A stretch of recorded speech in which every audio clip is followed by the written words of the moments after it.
Buenas noches. Es realmente un placer y un honor estar aquí con María José hoy, presentando o conversando, y ya el libro fue presentado, sobre este libro de ella, El camino hacia mi nombre, un testimonio muy profundo de sus sentimientos también más profundos. Muy admirable y valiente María José, porque no es fácil compartir cosas tan íntimas, ¿no?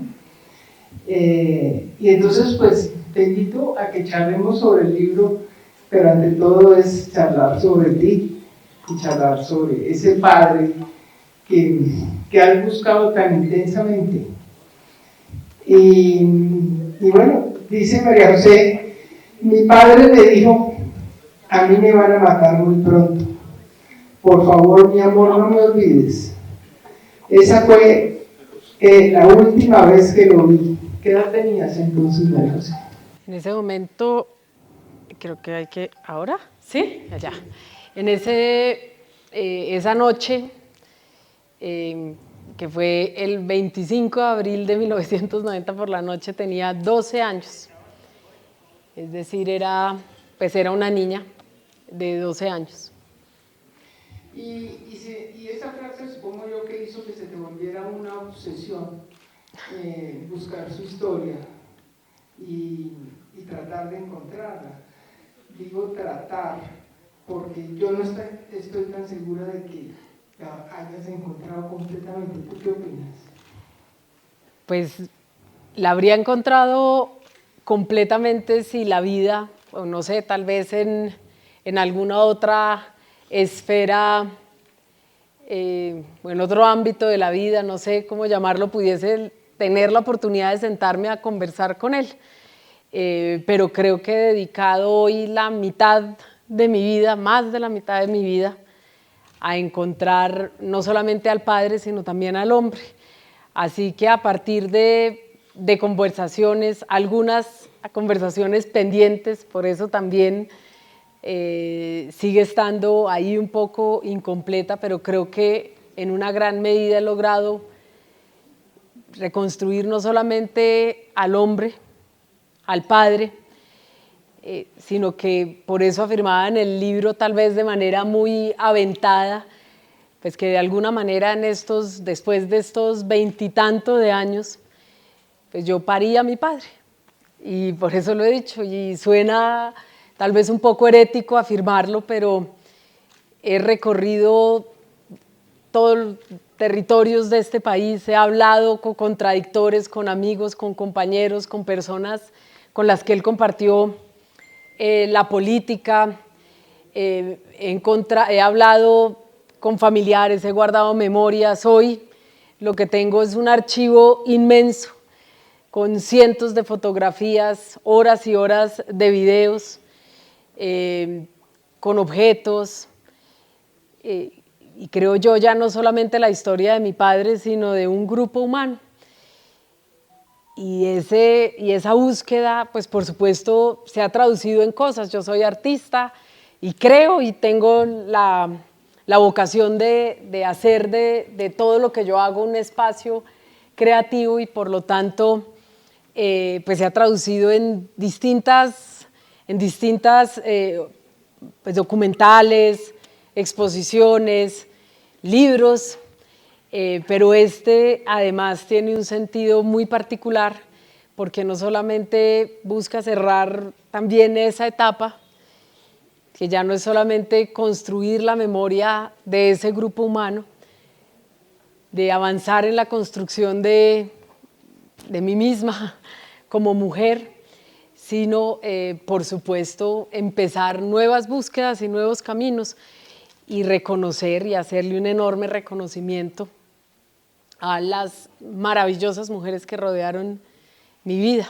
Sí. Mis abuelas, que fueron mis madres en esos años difíciles, mi madre, mi hermana Claudia, mi perrita Libertad, que también la cuento, que es otro de los grandes seres femeninos que me han rodeado, de mis 2 hijas.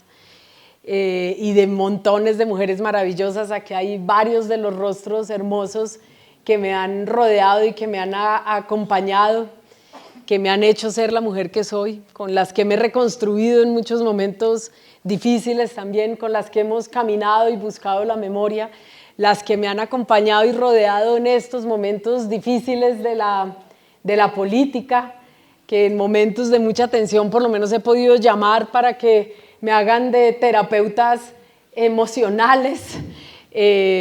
Aquí veo rápidamente a Norma, pero también a Olga Amparo allí, que han sido soporte en estos momentos difíciles. Y bueno, no me voy a poner a nombrar a cada una porque siempre se le olvida a uno a alguien, pero sí esas hermosas mujeres que me han rodeado, Pilar, en esos años que caminamos juntas, además con quien tenemos una historia muy particular, porque su esposo Héctor Jaime Beltrán es desaparecido del Palacio de Justicia y nos conocimos, y cuando la vi yo dije, ¿qué va a pensar?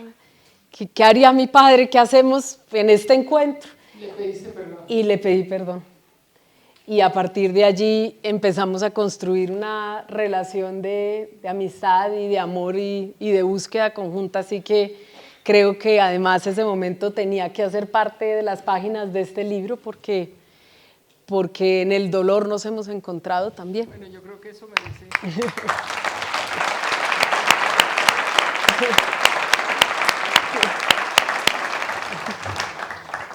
Pero volvamos a tu padre. Tú dices que era extremadamente cálido, pero que nadie a ciencia cierta sabía cuál era su pensamiento. ¿Todavía hoy no lo sabes? Yo creo que, y yo lo describía en alguna parte del libro, que era como el caballero del sombrero blanco, o el jinete del caballo blanco, no sé, ese que pasaba y todo el mundo quedaba impactado, impregnado con su presencia, pero por un lado la clandestinidad, la lucha armada, pero también lo efímero de su tiempo en la política impidió que la gente pudiera conocer el trasfondo de su pensamiento y la construcción ideológica y sus propuestas para el país. Y aunque hoy la gente tiene pinceladas de ese hombre y está ahí como un símbolo, el momento en el que entrega el arma, él con el sombrero blanco, pues creo que aún, pues digamos, no hemos logrado recuperar no solamente el pensamiento de ese hombre, sino de otros muchos hombres y mujeres. Y aquí podría enumerar varios, pero creo que no se conoce el pensamiento y las propuestas de Afranio Parra, por ejemplo, o de Jaime Bateman, o la lucidez tan eufórica de Álvaro Fayad, o de tantos hombres y mujeres, muchos anónimos que se perdieron en esos años de la guerra, y que yo estoy segura que en los tiempos de paz habríamos tenido un debate de una talla muy superior a la que tenemos hoy, tristemente. Así que creo que no es solamente el pensamiento de Carlos Pizarro. En otro libro que publiqué, que es de su puño y letra, pues que yo publiqué las cartas de mi padre, pues es precisamente el recorrido ideológico íntimo de ese ser, un poco intentando que la gente pudiese reconstruir el ideario, y está hoy en el corazón de muchísima gente y se regó como cenizas al viento, pero que tú puedas decir, esta es, pues yo creo que hoy empieza, en estos tiempos hay una gran curiosidad, precisamente porque llega Gustavo Petro a la presidencia, y entonces empiezan, y hay algunos escritos, entre ellos Siembra vientos y recogerás tempestades, digamos, donde hay apartes de ese pensamiento. Creo que falta mucho por reconstruir. Ahí está esa carta bellísima que él le escribía al almirante cuando se estaba muriendo, y donde explica cómo su rebeldía a la larga pues fue inspirada en esos mismos principios que él le había inculcado. Voy a leer un fragmento donde recuerdas a tu padre, dices, no es la cotidianidad, no es el recuerdo de un padre que llega a casa después de trabajar y se sienta a conversar, o un padre junto al que desayunas cada día, o con el que juegas cuando llega a casa después de su trabajo. No guardo uno solo de esos recuerdos con mi padre, pero sí atesoro instantes de extrema felicidad, en los que se condensan miles de emociones llenas de profundidad e intimidad, donde lo más importante es sentir al otro. Recuerdo mucho sus manos, su calidez, su inconmensurable dulzura cuando estábamos juntos. Recuerdo que llegaba a veces cansado, se acostaba y se quedaba inmóvil toda la noche. Yo me recostaba en su pecho y eran esos los momentos más felices de mi vida. Trata de recordar esos retazos, esas imágenes como fotos que tienes de él. Pues bueno, los primeros cuando llegábamos a la cárcel, a la Picota, y el esfuerzo inmenso de ese grupo de hombres, porque era el pabellón de presos políticos, no de presas políticas, luego puedo contarlos de las presas políticas, y ellos hacían esfuerzos inmensos porque la cárcel pareciera cualquier cosa menos una cárcel. Recuerdo que me gustaba trepar por las rejas, todo el mundo le decía, se va a caer, y él decía, tiene que aprender, y yo me giraba y lo miraba a él, pues como intentando acompañarme, pero no tocarme mientras yo me aventuraba por las rejas del patio. En La Habana, por supuesto, cuando después de la amnistía con Belisario Betancur y bajábamos, pues digamos, fue un momento muy especial porque nunca habíamos podido vivir una vida en familia. Mi padre estaba preso, mi madre también estaba presa en Bucaramanga y mi vida había trasegado entre la cárcel de mujeres de Bucaramanga y la penitenciaría de la Picota, ¿no? Entre los patios de la Picota. Pero en La Habana sucedió algo muy especial y es que estaban todos y estaban vivos. Entonces recuerdo las caminatas con mi padre en la noche y él me contaba cuentos de piratas. Recuerdo a Jaime Batenman riéndose a carcajadas en la puerta. Recuerdo que mi padre era muy buen nadador y me llevaba en hombros muy adentro del mar para que pudiésemos ver los peces y la arena y lo que había adentro. Luego, pues por supuesto, viene el regreso a la guerra y yo quedo con mi abuelita Margot. Y entonces eran momentos muy curiosos porque de repente estabas haciendo cualquier cosa, te decían que ibas a un cumpleaños a la casa de X y llegabas a una casa y de pronto entraba mi papá con el pelo crespo, con afro, calvo, pintado el pelo de rojo, es decir, camuflado, y pasábamos una tarde jugando a escondidas a lo que fuera y él luego se retiraba, se iba y quién sabe cuándo lo volvíamos a ver. Y así, pues digamos, momentos muy efímeros, pero pues digamos, de una profunda ternura. Como yo decía, no es la cotidianidad de los momentos, uno aprende a quererse de maneras diferentes. Y con él, pues construye el amor de una manera distinta. Tengo la tranquilidad de poder decir que me sentí profundamente amada por mi padre, por mi madre, que crecí en un entorno amoroso a pesar de las dificultades. Que aunque mi abuela, por ejemplo, me crió en la rigidez de una educación, tenía su forma de mostrar el amor, de una manera distinta a los besos y los abrazos. ¿Cómo demostrar el amor, Margot? Pues primero formándote.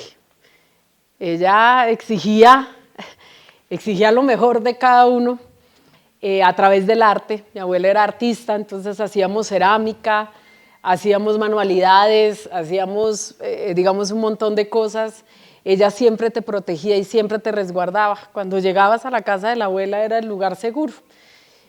Claro, mi abuelo había sido comandante general de las Fuerzas Armadas, almirante, y el hogar era el lugar más tranquilo para los hijos de los guerrilleros, ¿no? Que en ese momento éramos 3, Jacobo, Alejandra y yo.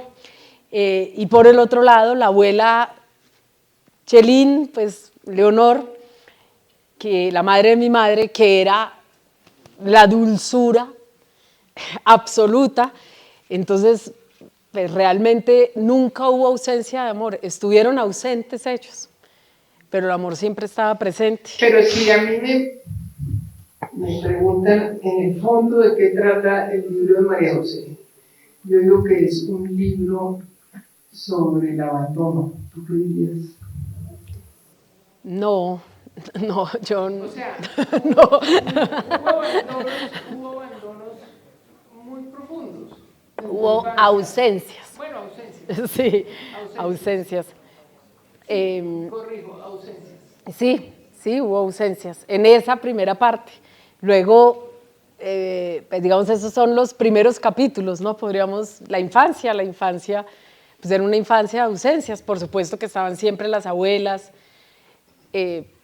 pero las mismas condiciones de la guerra, de la persecución, en contra de todos los militantes del M-19, de sus familias, de todo aquello que sonara, pues inclusive Gabriel García Márquez, ¿no? Que se fue al exilio porque supuestamente era del M-19 y nunca volvió a vivir en Colombia. Pues por supuesto supuso para todas nosotros y nosotros, y yo creo que ese es un retrato de una generación, de muchos hijos de la insurgencia armada, que tuvimos que vivir en medio de un montón de trajines por la decisión, por supuesto, de los padres de asumir la lucha armada, pero por la represión tan brutal que no diferenció entre los militantes del M-19, entre los guerrilleros y sus familias.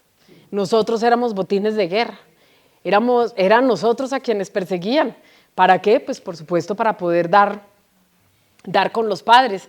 Y yo creo que eso es algo que ni siquiera en términos autocríticos ha realizado el Estado colombiano. ¿Por qué perseguiste a los niños y a las niñas? Dices que tuviste una infancia clandestina. ¿Cómo es una infancia clandestina? ¿Cómo se pone a los niños a tener secretos, a no decir su nombre? ¿Cómo se vive? Pues lo primero es que pues no podíamos decir quiénes eran nuestros padres, no podíamos llegar al colegio y decir mi padre es Carlos Pizarro y mi madre es guerrillera del M-19, Miriam, o sea, esas eran historias que no podíamos contar, y la tía y el tío, y en fin, no era algo que tú pudieras ir por la vida narrando cotidianamente. Así que mi padre era diplomático y mi mamá era diseñadora textil y viajaban mucho. Yo, pues, además de eso, pues no podía invitar a los amigos a la casa, pero además porque construir amigos era difícil si cambiabas de colegio cada año. Entonces, pues poder hacer fiestas, pijamadas, bueno, todas las cosas que hacen los hijos de uno hoy, pues eran prácticamente irrealizables.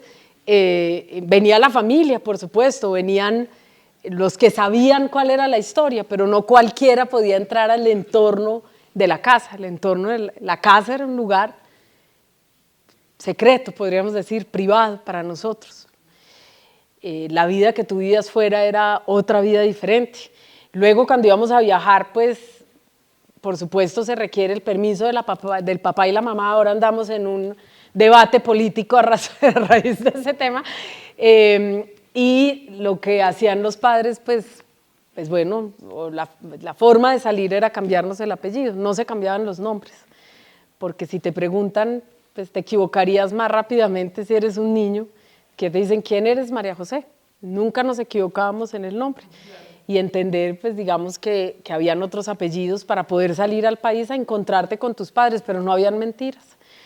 Yo sabía perfectamente qué era lo que estaban haciendo mis padres. En mi casa, tanto paterna como materna, no habían secretos. Nosotras sabíamos lo que hacían y además habían conversaciones políticas. Por lo menos en la casa de mi abuela, pues llegaban mis tíos y todo el mundo hablaba de política, es decir, la política estaba cotidianamente en nuestra realidad. los exilios, tener que salir del país, los cambios repentinos, que de repente ya llegan los allanamientos. Pues digamos, yo creo que esa es la parte más cruda, la otra era la parte más folclórica, podríamos decirlo, pero la parte más cruda, pues por supuesto, era cuando teníamos un militar o dos militares viviendo al interior de nuestra casa, porque no respetaban ni siquiera el entorno íntimo y el entorno familiar. Pero al final mi abuelita terminaba jugando cartas con los militares, pues ¿qué hacemos? Si están viviendo en la casa, compartimos el almuerzo, jugamos cartas, hacemos de eso pues lo más amable posible. Igual es un hombre que está recibiendo órdenes. El día que matan a tu padre, tú estás en el colegio. ¿Cómo es ese episodio?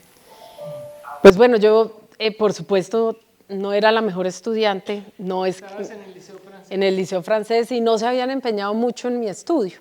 En el de mi hermana Claudia sí, se empeñaron en que hiciera las tareas, toda la cosa, pero conmigo ya la cosa fue un poco más folclórica y pues no hubo un gran empeño porque yo adquiriera la disciplina académica. Y estábamos en un examen de matemáticas y yo estaba como Felipe de Mafalda, deseando que cualquier tragedia ocurriera, que un rayo entrara por el examen y quemara eso, porque yo definitivamente no iba a salir muy bien librada del examen, cuando de repente entra el director del colegio y dice, ¿dónde está María José Pizarro? Y yo me asusté muchísimo porque sabía que si preguntaban por María José Pizarro era que algo iba a pasar, exactamente, que ya sabían quién era yo.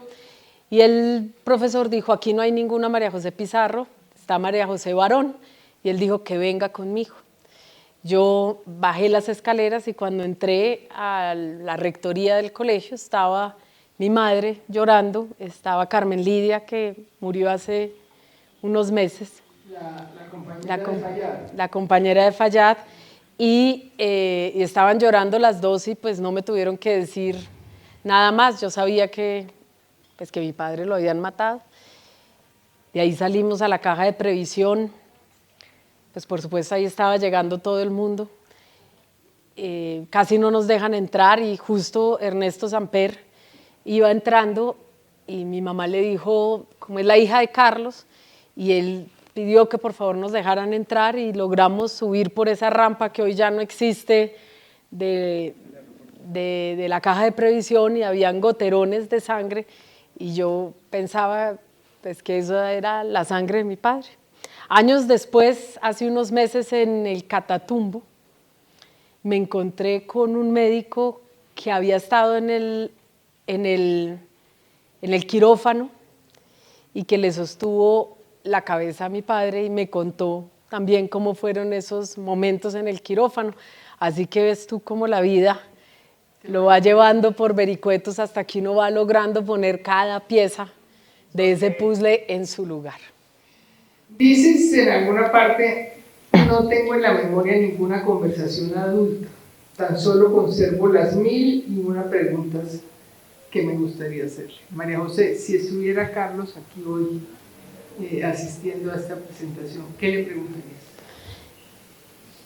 Pues lo decía con Simón, que justo está aquí y con quien estuvimos 8 años trabajando en ese documental, en el documental Pizarro, que seguramente varios de ustedes han podido ver, y que me hacía exactamente esa misma pregunta. Le decía que yo no sé si son tanto las preguntas, me gustaría tener una conversación y que me contara absolutamente toda su vida. Yo quisiera saber qué sintió, qué vivió, saber si todo lo que me contaron realmente era un reflejo o cómo él vivió esos mismos momentos. Cuando subí a Yarumales, por ejemplo, hicimos, yo le dije, un retorno simbólico a Yarumales y subimos por esas montañas y subiendo cada vez más arriba, que hay varias personas que me acompañaron y con las que subimos hasta allí. Y no sé, en ningún lugar del país se sentía tanto su presencia como en ese lugar, en medio de esas montañas, con la gente que íbamos subiendo. Y cuando llegamos a esas trochas ya deshechas, me dijeron, allí debajo de ese árbol era el cambuche de Carlos. Y yo me imaginaba, y yo quisiera saber cómo vivió él sus días en ese lugar que yo ya recorrí, que ya tiene, del cual ya tengo una memoria propia. Ya conozco los árboles, cómo ha cambiado el paisaje, cómo sintió él esos momentos, y lo mismo te podría decir de un montón de gente con la que ha hablado, de amores, ¿no? De amores que tuvo y con los que ha hablado, y que uno podría decir, bueno, aquí se podrían suscitar un montón de problemas, así que no voy a nombrarlos, pero digamos que me han contado con toda franqueza también cómo era no solamente el Pizarro el compañero sentimental, sino también Pizarro el amante, y Pizarro el amigo, y Pizarro el padre, y Pizarro el contradictor, y Pizarro el enemigo, y pues, digamos, ese hombre.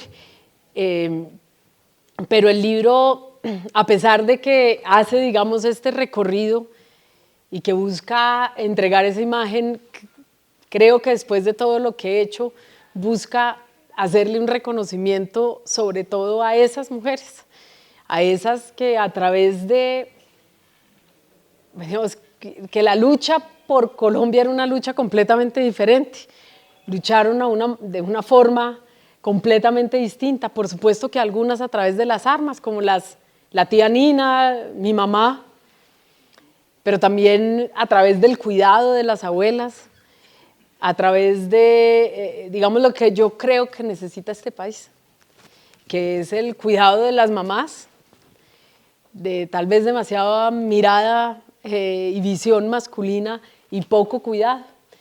Hay una pregunta que hace, no sé, 2, 3 veces en el libro, una reflexión. ¿Por qué se metieron a tener hijos? Si iban a irse para la guerra. En ese sentido, es como un reclamo. Y es un reclamo que no solo te lo he oído a ti, sino se lo he oído a muchos hijos de antiguos combatientes. Hay unos que lo asimilaron y otros que no lo han perdonado. ¿Cómo ves eso? Pues sí, por supuesto que cuando uno está en la adolescencia, pues tienes que lidiar con las ausencias y te surgen un montón de preguntas, y por supuesto entre esas preguntas es, pues, ¿por qué me dejaron? ¿Por qué se fueron? ¿Por qué no estuvieron? ¿Por qué, digamos, por qué tomaron esa decisión? Yo me he logrado reconciliar con esa pregunta, afortunadamente, siendo mamá y estando hoy en exactamente la misma posición en la que muy seguramente estuvieron mis padres. Hoy soy yo la que no está. Hoy soy yo la que está en la política, en el Congreso, asumiendo un montón de luchas, de reflexiones, de posiciones colectivas. Quienes trabajan conmigo lo saben, pero hoy soy yo la que no está, y hoy tengo yo que responder a esas preguntas. Así que el hecho de haber buscado la respuesta durante tantos años me permite hoy darle tal vez una respuesta también a quienes hoy me están haciendo esa pregunta, que son precisamente mis hijas. Yo tengo 2 niñas, una de 23 años y una de 10 años, y la chiquita tiene a su mamá en la política desde que tiene 6. Nos ha acompañado en casi todas las... Lo dices en alguna de los apartes, dices así: dentro de mí y en mi corazón siempre han permanecido abiertas las preguntas que formulaba de niña. ¿Por qué tanta ausencia? ¿Por qué no estuvo presente? ¿Por qué tuvo hijos en medio de la guerra? ¿Por qué fue más importante intentar cambiar las cosas que permanecer al lado de la familia? Como te repito, esas son las preguntas de muchos. ¿Sí? Pues, ¿Por qué se van a luchar por los niños de los demás y nosotros qué? porque queremos cambiar este país, porque queremos un país mejor. Por eso te decía que yo respondo hoy las mismas preguntas.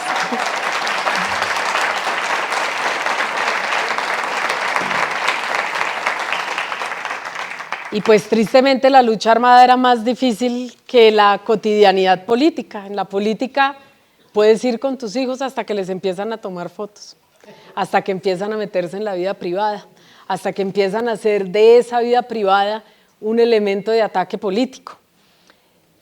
pero la guerra no permite que tú puedas estar con tus hijos en medio del combate.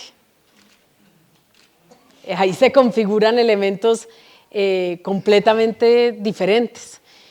Tú dices de tu padre que era como el Quijote, creía en un montón de valores que no se correspondían con el mundo en el que vivía. Y te voy a contar una anécdota, te voy a hacer un regalo para tu colección de historias. Estaba yo en el hotel Riviera en La Habana y me llamó Carlos.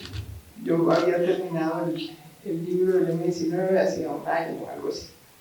Me llamó Carlos y me dijo, yo quiero ir a hablar con usted. Entonces se presentó al cuarto del hotel, hablamos cualquier cosa que quería decirme. Y de pronto comenzó a contarme la siguiente anécdota, que él una vez había estado cuidando un secuestrado, no sé qué. Y mientras cuidaba al secuestrado, estaba leyendo El Quijote, que fue la primera vez que él leyó El Quijote, y que llegó a esa parte del Quijote y los molinos de viento, y entonces se pudo hablar. Y en ese momento me dijo, me tengo que ir. Le dije, pero no se puede ir y dejar el cuento así, me tiene que acabar el cuento. Nunca más lo volví a ver. Pero esa imagen yo creo que retrata perfectamente cómo fue Carlos Pizarro. Pues imagínate que en medio de, pues digamos, cuando yo hacía esa metáfora con el Quijote, pues era precisamente un poco, no solamente recuperando las reflexiones que leí en las cartas y él hacía sobre el Quijote, lo mucho que le enternecía la figura del Quijote, pero mi reflexión va en el sentido de que Don Quijote luchaba por un montón de valores que en ese momento ya no existían. Y mi padre de alguna manera hizo algo similar, él habló del valor de la palabra empeñada, en un mundo en el que la palabra ya no valía nada. Digamos, de un montón tal vez de utopías, podrían decir, que tal vez hubiesen sido válidas, el honor, en los años, en siglos anteriores, pero que por supuesto el honor tal vez no era un valor tan valioso en las épocas contemporáneas. Así que, por supuesto, el otro día leía inclusive Arias Cabrales, no sé si ustedes habrán leído, y decía que era un idealista. Y yo creo que es una forma también de banalizarlo, como cuando dicen el comandante Papito. Sí, por supuesto que era bonito y era un hombre apuesto, no vamos a decir que no, era muy churro, pero era mucho más que un hombre apuesto y era mucho más que un idealista. Al contrario, yo he encontrado rasgos mucho más valiosos en él, que su belleza física o la persecución de unos ideales. ¿Qué es lo que más admiras? Primero que fue un rebelde, un hombre herético, que se rebeló contra todo, pero que también y contra sí mismo, sí. Entonces se rebeló a unos privilegios de clase en los que tal vez él hubiera podido hacer como mi abuela decía, Carlos, tú hubieras podido ser un senador. Yo quisiera que ella estuviera viva para decirle, pues vea usted pues cómo terminó siendo la nieta que tú criaste, la senadora, no estábamos tan lejos, tal vez por ahí va la historia. Luego se rebela, contra eso entra la lucha armada, pero cuando la lucha armada ya no representaba lo que él creía, pues se rebela contra la lucha armada y toma el camino de la paz y empieza a hacer toda una serie de reflexiones que para mí son valiosas. Un hombre que no perdió su humanidad. Y yo recuerdo una noche, él ya al final, antes de que lo asesinaran unos días, y él llorando en las piernas de mi madre, y le decía, dime por favor que no he perdido mi humanidad. Y yo lo veía a él llorar. Recuerdo esa escena del pollito que cuento en el libro en el Hotel Inglaterra en Cuba. Y él recoge el pollito y lo criamos y lo sacamos adelante y el esmero de él porque el pollito no muriera Luego cometimos el error de sacarlo a pasear y un gato, Montés lo mató y él se sintió pues terriblemente frustrado, pero por supuesto pues de una infinita ternura. Y yo creo que la ternura en un político no es y ahora que estoy en la política y que veo tantos políticos, no encuentro que en todos el elemento de la ternura y de respeto por el otro y de intentar comprender al otro y de ver más allá y de encontrar humanidad en el otro sea un elemento que esté, digamos, ahí presente todos los días. Entonces yo creo que esos son valores que para mí, además me rigen a mí en mi cotidianidad, no perder la sonrisa, mantener la calidez, no olvidarme de dónde vengo, encontrar valor, por ejemplo, en aquel que piensa diferente, en reírme con el otro, en tener calidez y abrazarnos. Bueno, yo creo que yo crecí en un entorno donde eso era valioso, profundamente valioso, y creo que es valioso en la política, y creo que si se ejerciera más en la política, tendríamos más humanidad en la política y menos pensamiento mezquino, que es lo que ves cotidianamente, con lo que convives cotidianamente en los escenarios políticos. Hablemos de tu mamá, Emilia. ¿Tú recuerdas un episodio bellísimo? Que alguna vez fuiste a la cárcel a dormir con ella, pues obviamente la ausencia, ¿no? Miriam presa, Carlos preso. Fuiste a la cárcel a dormir con ella y fuiste muy feliz y lo que recuerdas es haber dormido como en una cama de princesa llena de tules. ¿Y entonces qué eran los tules?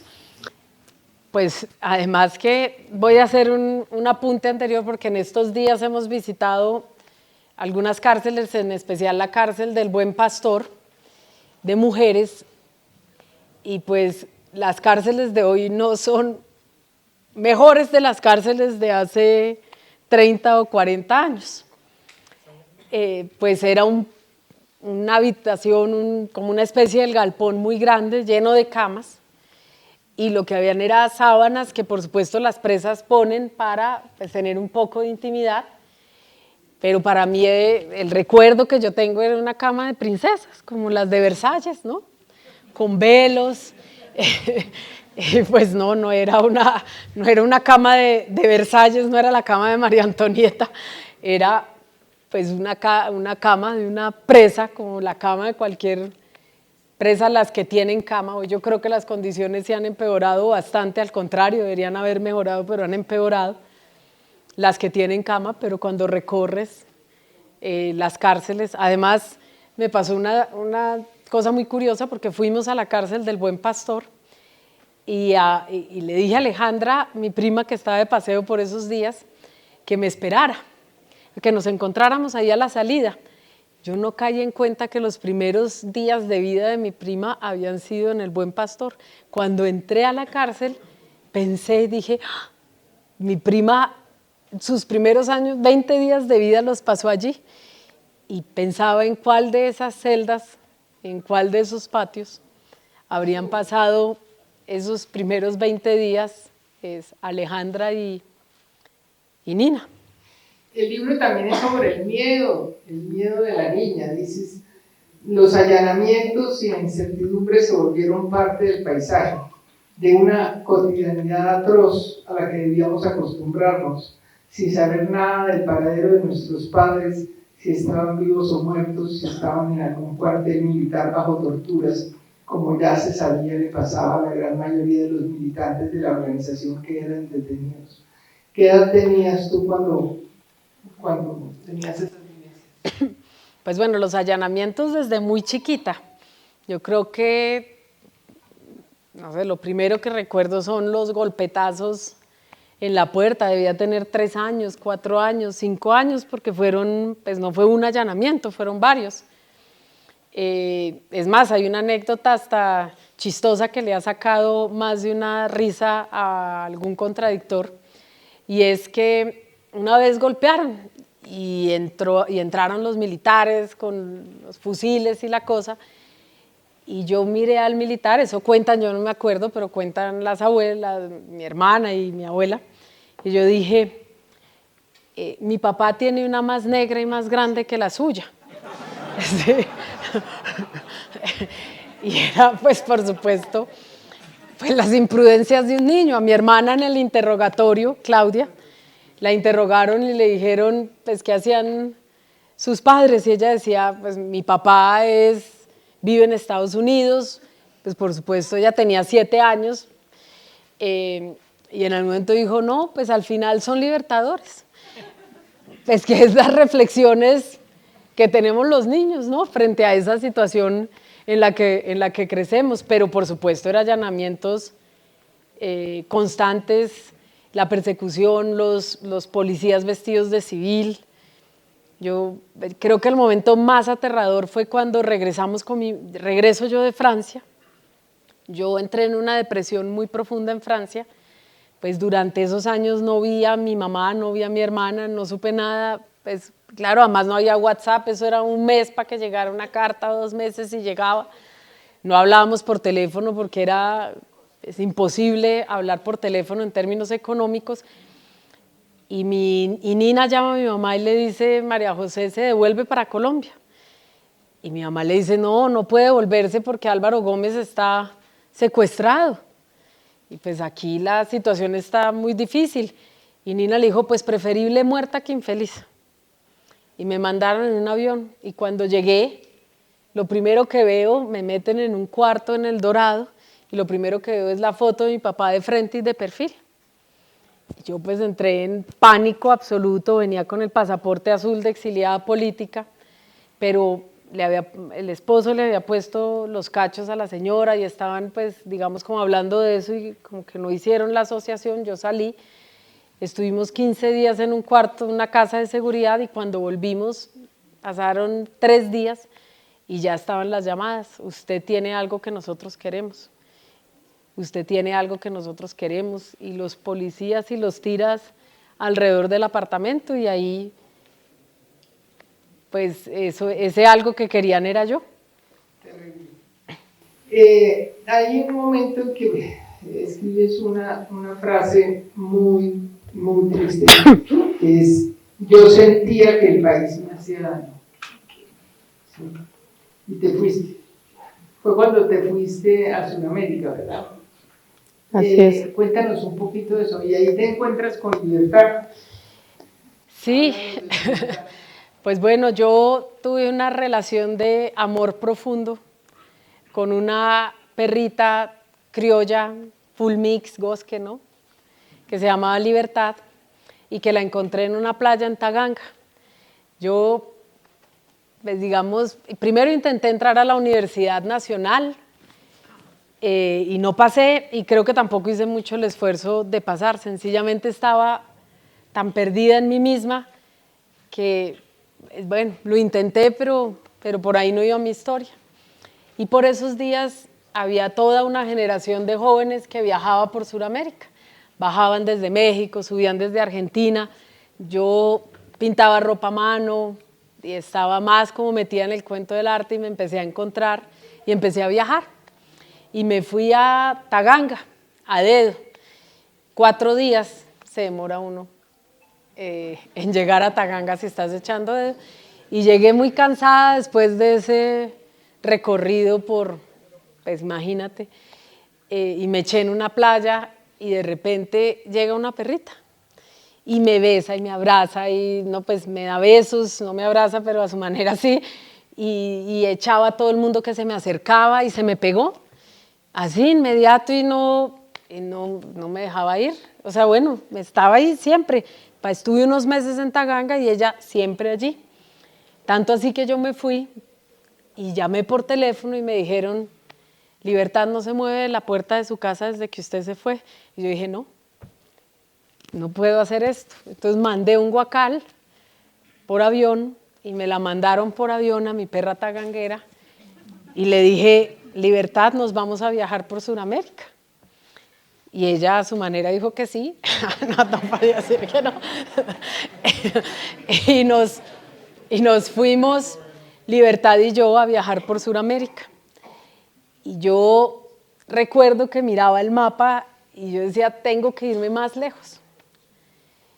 en esos... Siempre con el pensamiento de que el país me hace daño. Sí, además, en esos años en Colombia el paramilitarismo estaba pues como entrando en furor.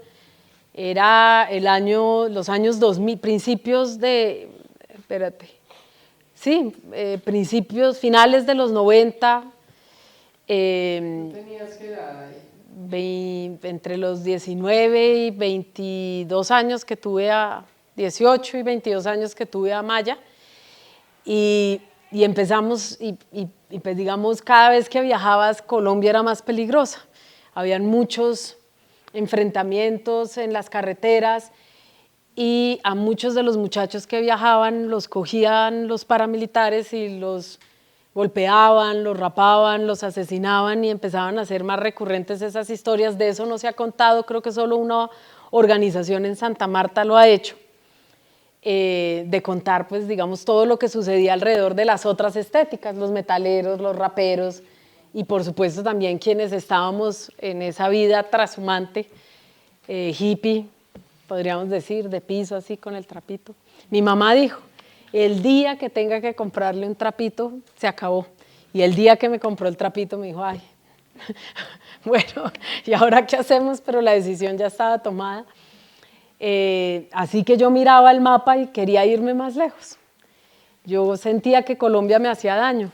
Me hacía daño por esa violencia que se vivía, pero también me hacía daño porque era un país incapaz de tramitar sus diferencias de una manera diferente, que perseguía la diferencia, que no importa cuál sea el bando de la diferencia, a eso me refiero.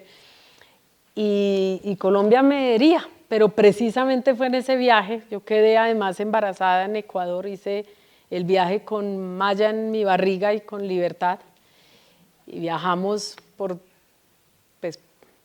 casi todo el continente, pero en ese viaje me reencontré, ahí empezó también con ese embarazo, con esa perrita, la sanación, porque cuando tú estás en un semáforo pidiendo plata, con el niño que pide cotidianamente plata en un semáforo, empiezas a ver la vida de ese niño de una manera diferente.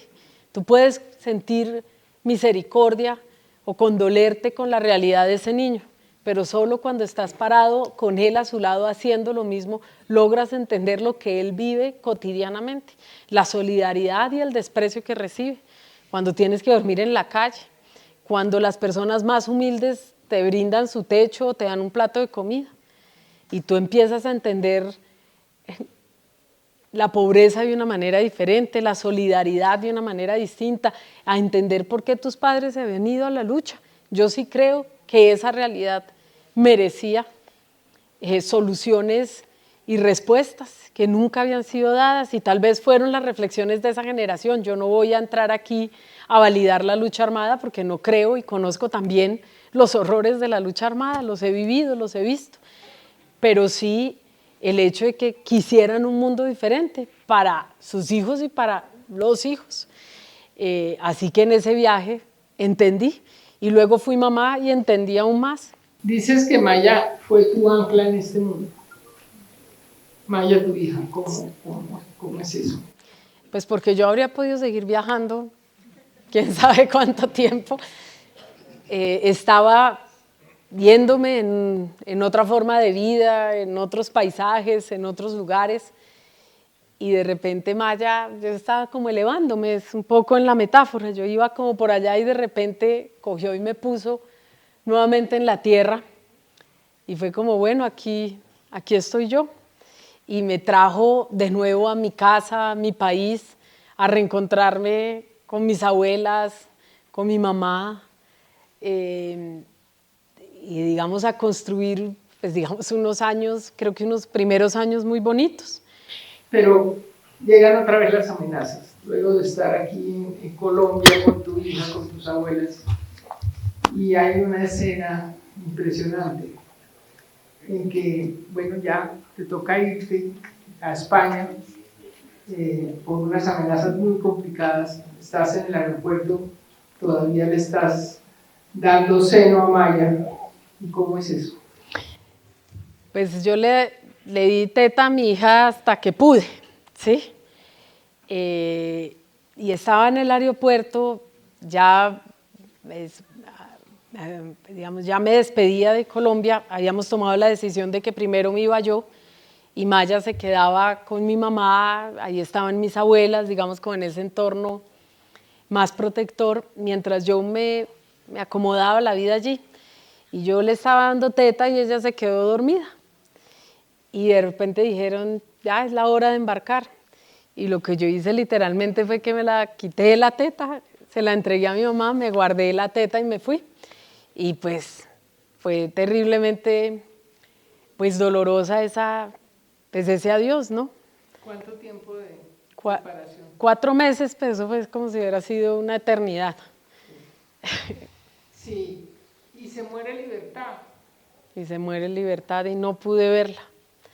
Y hasta hoy cargo el dolor de no haberle, pues sentí que también la había abandonado. Fíjate, ahí empieza uno a tramitar los abandonos, porque llevármela a Europa era pues difícil. Ella era una perra que viajaba, que paseaba sola, que hacía su vida, pues era una compañera.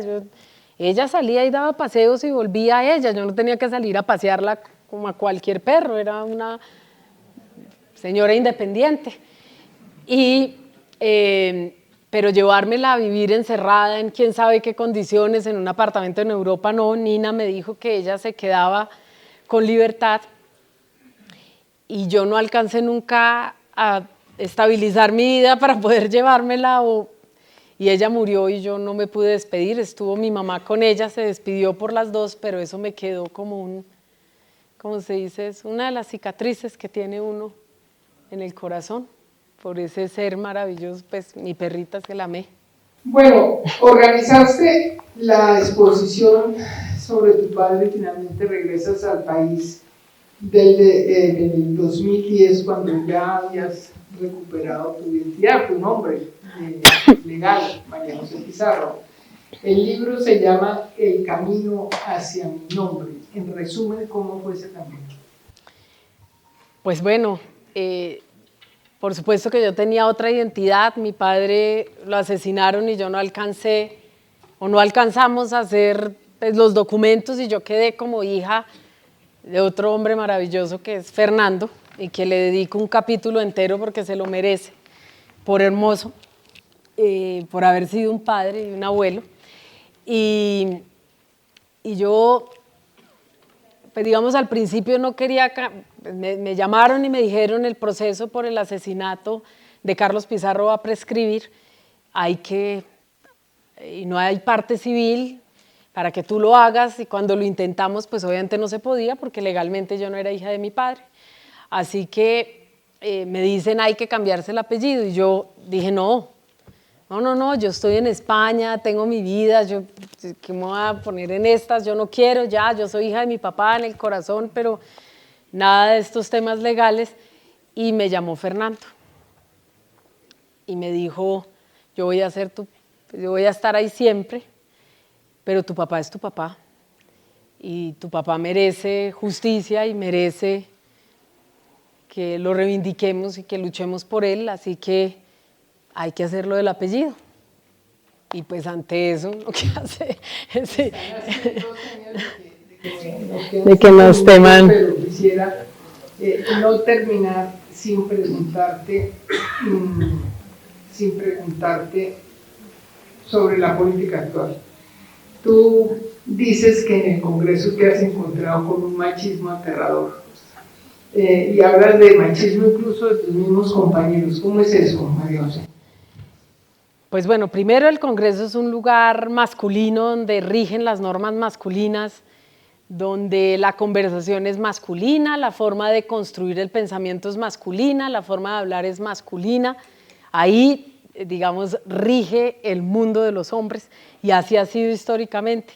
Y llegar nosotras, heréticas, mujeres libres, con una historia diferente, no nos acoplamos al ideario femenino que han construido los hombres, no solamente calladita, te ves más bonita, sino además de no interpelar, de acompañar, de ser un florero. Qué linda que estás en la lista, pero como una florecita que adorna la lista, pero no digamos, no están preparados ni los congresistas para que uno los interpele, para que uno interpele además en una lógica distinta, que es la lógica femenina, con una forma de construir y de elaborar las reflexiones diferente, para que los interpeles argumentadamente, pero además los mismos compañeros, pues a veces por la misma crianza que han recibido, uno no puede, tampoco pues, de eso no se trata, pero tampoco están preparados para que tú les disputes los espacios de liderazgo. Ellos están bien, pero si tú estás detrás, pero cuando tú te pones al lado ya no está tan chévere. Entonces, eso pues por supuesto implica que cambiemos las formas mismas en las que nos relacionamos al interior de los partidos y de las fuerzas políticas. Cómo el Congreso se convierte en un lugar más, digamos, menos homogéneo, que acepta voces, posturas, vestimentas, estéticas diferentes. Y por supuesto voces femeninas, que cada vez somos más. Así que ha sido toda una experiencia, y porque a veces las mujeres tampoco somos solidarias entre nosotras. Y eso yo creo que es una reflexión que tenemos que hacer. Aquello de la sororidad parece que a veces se olvida, aquello del clan, ¿no? De lo que somos nosotras, de la hermandad, de cómo somos más fuertes cuando más unidas estamos, que lo que ha hecho precisamente las sociedades patriarcales es dividirnos, aislarlos para que no nos juntemos, cuando en la juntanza es donde somos más poderosos, más fuertes. Y yo creo que eso tenemos que hacer nosotras profundas reflexiones, pero por supuesto los hombres tienen que prepararse para un nuevo tiempo, porque nosotras llegamos para interpelarlos, para dirigir, para conducir.